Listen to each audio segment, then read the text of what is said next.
Hey everyone, it's Mari. Thank you so much for joining me again here on my YouTube channel. I am finally getting to answer all of the breast augmentation questions that you all had. If you're new, I had a breast augmentation done back in January of this year, and on my Instagram I asked everyone to submit all of their questions they had, and I got so many questions about what kind of implants, why I did it, what size, all that good stuff. So I'm going to go over all of the answers today. I'm about 3 months post-op now, so I figured now is a good time to go ahead and update you all on my breast augmentation experience. So I grouped all of the questions kind of by categories. In the first category, you all wanted to know about the logistics of my implants, the size, what profile I got, smooth, textured, round, teardrop, all that. So let's get into it. I have smooth, round silicone breast implants. They are high profile and they are 255 cc's.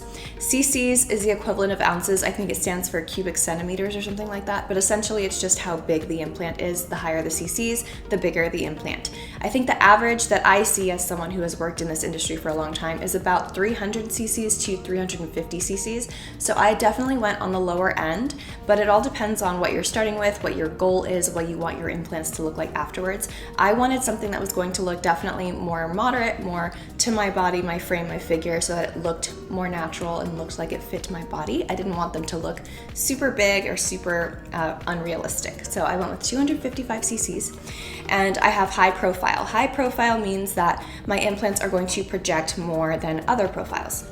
So if you have low profile implants, they're going to be very close to your body. They're not going to project outward, and they're going to look more wide. This can look more natural, but again, this all depends on your body type and what you're starting with and what you want to end up at. Now, if you do a moderate profile, they're going to project outward a little bit more, but still be more wide and not super perky. I have high profile, which I wanted because as someone who has always been flat chested, I wanted something that's going to project and stick out a little more. And there's also extra high profile, which is super projection, super perky, super, yeah.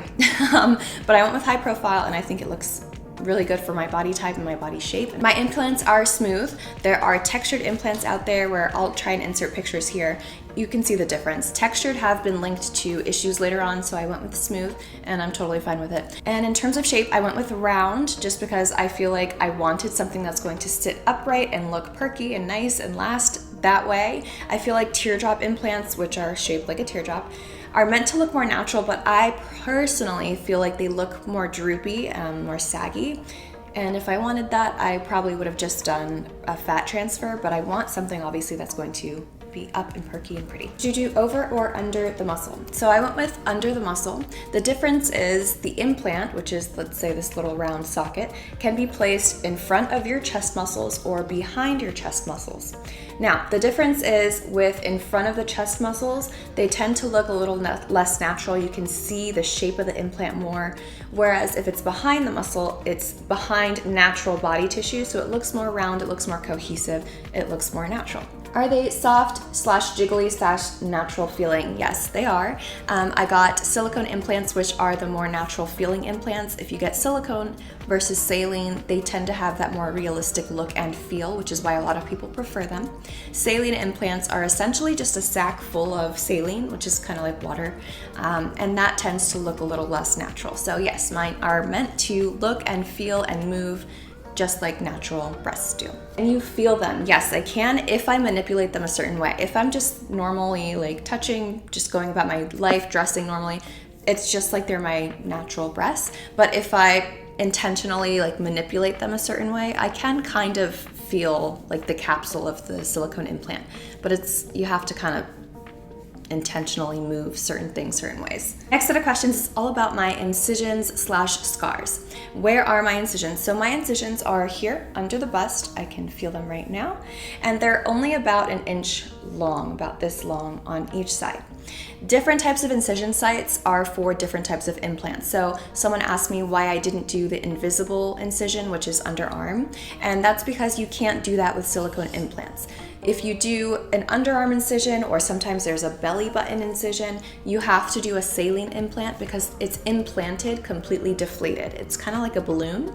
And if it's just a little balloon structure, they can easily stick that in, maneuver it where it needs to go, and then they fill it with the saline solution. Silicone gel implant is already intact when they put it in. So imagine them trying to stick a little ball essentially through the underarm and like maneuver it through here, push it down. It's just, I don't know if that's even possible, but I would imagine it's very difficult and extremely uncomfortable and painful afterwards. So if you do silicone implants, you have a few different options for your incisions. You can do around the areola, you can do underneath, but the difference is around the areola carries a little bit of risk because obviously that's where the nipple is, milk ducts. So if you're a mother or if you plan to become a mother, breastfeeding is a possibility for you. They will probably dissuade you from using the areola incision because there is a possibility of damage. Do you have scars? So I'm still too soon post-op to know what my incisions are gonna look like permanently in terms of what they may or may not scar like permanently. But I will say that the work was done so cleanly and so beautifully that they look fantastic. I'll insert a picture here of what they look like now.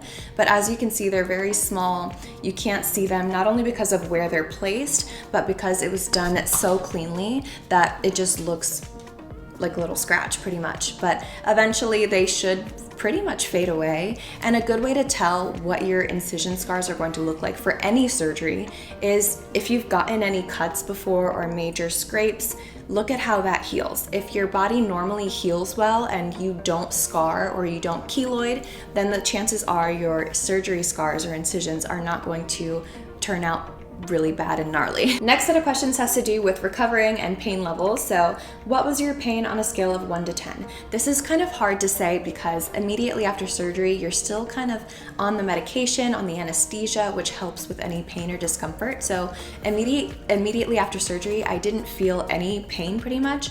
I felt weak, if that makes sense, like drowsy, but I didn't feel any pain in the area.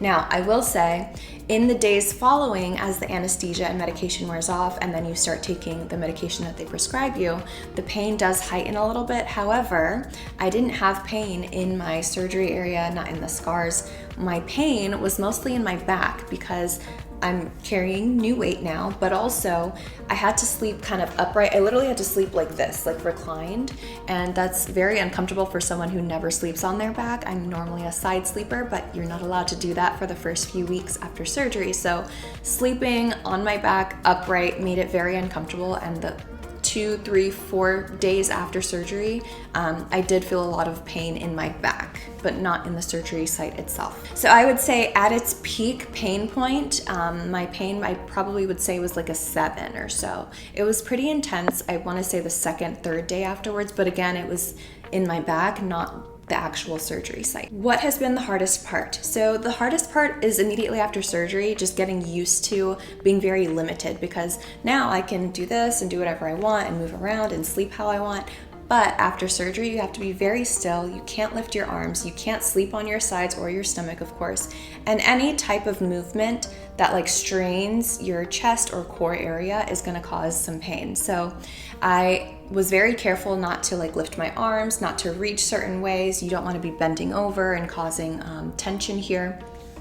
So those things you kind of have to get used to. I couldn't even like lean backwards to grab the toilet paper at my grandma's house. Like Kenny had to help me use the restroom because I couldn't like move hardly that way.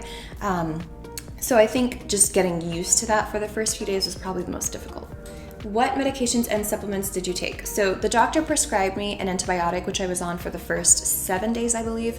They prescribed a pain medication, which was an opioid. I think it was tramadol, which I had never taken before. And they also prescribed Valium to help relax the muscles, and which was very helpful in getting to sleep at night. Now on my own, I actually ended up switching to Tylenol Extra Strength after the first couple of days. I didn't feel the need to take something as strong as the tramadol. I also took Colace, which is a stool softener because opioids cause backups, constipation. I also took arnica and bromelain, which are really good for bruising, swelling, and pain. I've heard that breast implants can cause loss of sensation in the nipples. Did that happen to you? No, thankfully. I still have all my sensation. Everything feels normal. So yeah, we're good on that end. Did you have to stay overnight? No, I didn't. My surgery was done in an ambulatory center, which means you go in and you leave the same day. My surgery only took, I want to say, we arrived at like 5 in the morning. I think we started the surgery maybe around 9. I went back, and then I recovered after the surgery. The surgery itself literally takes less than an hour, but then in the time that you like are in the recovery room, you wake up from the anesthesia, you like get your head clear for a minute. I think in all we were there for maybe like 5 hours. And then we went home the same day and I recovered at home. Next set of questions, you all wanted to involve my fiance in this for whatever reason, but these next set of questions have to do with Kenny. Does Kenny like them? Yes, he does like them. He enjoys them. Okay, this next one, I'm kind of appalled at. Whose decision was it? Was it Kenny's decision or your decision?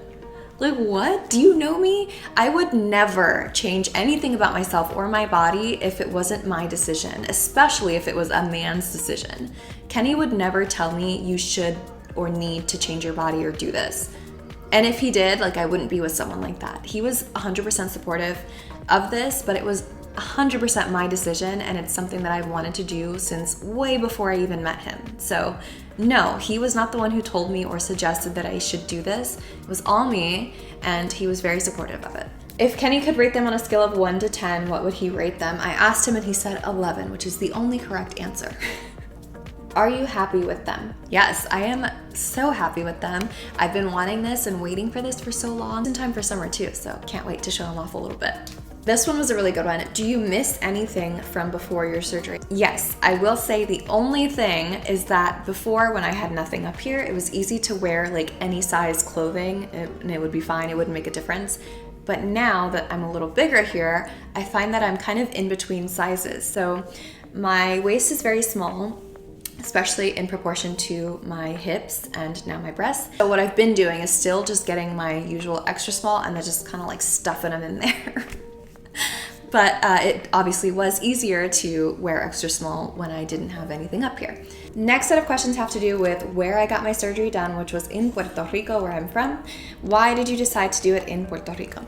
Now, I was assigned a pageant title to represent Puerto Rico in an international pageant last year, and that pageant has plastic surgery sponsors. Now, obviously, as someone who has wanted this for a long time, I thought, hey, this is the perfect opportunity. I have a sponsor that I could work with through the pageant to get this done. So that is why I went in Puerto Rico, but I'm so glad that I did because it's an opportunity for me to share with people that plastic surgeons in Puerto Rico, doctors in Puerto Rico are just as capable, they're just as educated, and they give just as beautiful results as a doctor in the mainland United States. Can you talk about the pricing? Was it cheaper in Puerto Rico? Yeah, I would say yes. However, there is so much nuance to pricing. It just depends on where you're located, what doctor you go to, what exactly you're having done. There are so many variables that are going to affect and dictate the pricing that you get. For example, when I lived in Maryland, I want to say the average was about $7,000.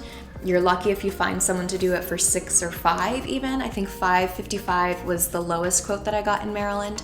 But if you're in a place like Beverly Hills, you could easily spend 10, 13, 15 grand on breast implants because of the area that you're in. So your breast augmentation cost is going to vary so much. There are lots of different factors that get built into the cost. So there's the cost of the implants, which is usually, I believe, about $500 each implant. So $1,000 a set, I think, is average. Then you have your surgeon's fee. Obviously, that's what they charge to do the surgery, the charge that they have to pay for overhead, for rent, for lights, electricity, to pay their staff, all that good stuff. And then there's anesthesia, and then there's a facility fee usually. If you're doing a surgery in an external facility that's not owned by the surgeon, they will usually charge you a facility fee. So in my case, again, it was in an ambulatory center, so I did have to pay a facility fee to that surgery center. Now, in full transparency, and I've said this already, but I did not pay full price for my surgery. I did get a discount because it was in sponsorship with this doctor who is a sponsor of the pageant in Puerto Rico that I am a current title holder for. So I did not pay full price. Questions have to do with any adverse effects or risks from the surgery. Someone said, what are some of the risks of having a breast implant surgery? Okay, so literally anytime you have a surgery, there are risks that run across every single surgery imaginable. So that includes things like bruising, swelling, bleeding potentially are risks. As for risks specific to breast implants, the number one risk or most common is going to be capsular contracture. What that means is that your body in a way rejects the implant and starts to create tissue around it, a capsule of tissue. And that's the body's way of like protecting the rest of your body from a foreign object. And that capsule that it creates is very hard and it starts to protrude the implant. So you can really see it and it's really hard and uncomfortable. You do have to have a surgery to fix it. Another potential complication is the loss of sensation. Obviously, you're sticking things where there are nerves, and this is a sensitive area, so there is a possibility that you lose a little bit of sensation, most commonly in the nipple area. Another potential side effect is that the implants don't settle properly. So again, if you do behind the muscle especially, there is a chance that the muscles are just so tight and so strong that they don't want to give to make room for the implant to fall, and you can end up with an implant like staying stuck up here. In those cases, you sometimes have it redone and then it drops, but in some cases it just kind of wants to stay there, and then you can decide to just have them removed if you want. And another far less common, actually very rare risk is breast implant illness. I got a couple questions of people saying, have you seen what happened to Claire? What happened to Claire is breast implant illness, which is extremely rare, but it is a set of complications that arises in people who have had implants and usually results in things like autoimmune issues, headaches potentially, feeling very weak. Very uncommon, and because of that there isn't too much information on it. It's still something that's being researched and constantly updated, but I'm personally not worried about it. I've been in this industry for a long time. I knew what the risks were a long time ago, still know what they are now, and I feel very lucky that I have a great surgeon who is very well versed in this kind of thing. She has great results, and I'm very confident that if, knock on wood, anything were to happen in the future with my implants, that we could manage it and take care of it. Similarly, have you noticed that a lot of women in Bachelor Nation and other celebrities are removing their implants? So it seems like a lot are doing it because you're hearing about it constantly, and celebrities doing something always make it seem like it's more common. But the reality is, out of millions of breast implant procedures, there's a very small fraction of people who decide to remove them later on. And the reasons can be different. Chrissy Teigen removed them because she wanted to be able to lie flat on her stomach and be comfortable. So people get them removed for a ton of different reasons. Sometimes people just wake up one day and they're like, I'm over it, I don't like them anymore, and they want to get them removed, which is totally fine, but it doesn't always mean that there's something that went wrong or anything like that. Is it true that you have to change them every 10 years? No! This is such a huge misconception, and the reason that it's a misconception is because warranties on breast implants are usually about 10 years. That means that if your implant, something goes wrong with it in 10 years or less, the manufacturer will replace them for free. So in thinking about it, just because the warranty expires in 10 years doesn't mean that there's something wrong with the implants after 10 years. Think about it like a car. Your car warranty is maybe 5 or 6 years, longer if you get the extended warranty. But we know cars last 30, 40, 50 years. So just because the warranty expires doesn't mean that there's anything wrong or that you have to go run and get a new car. So it's the same with implants essentially. Your warranty is going to expire in 10 years, but you can go 15, 20, sometimes even longer with implants as long as nothing's wrong and as long as you're obviously getting routine checks with your doctor. Next set of questions is about the why. Why did I have a breast augmentation?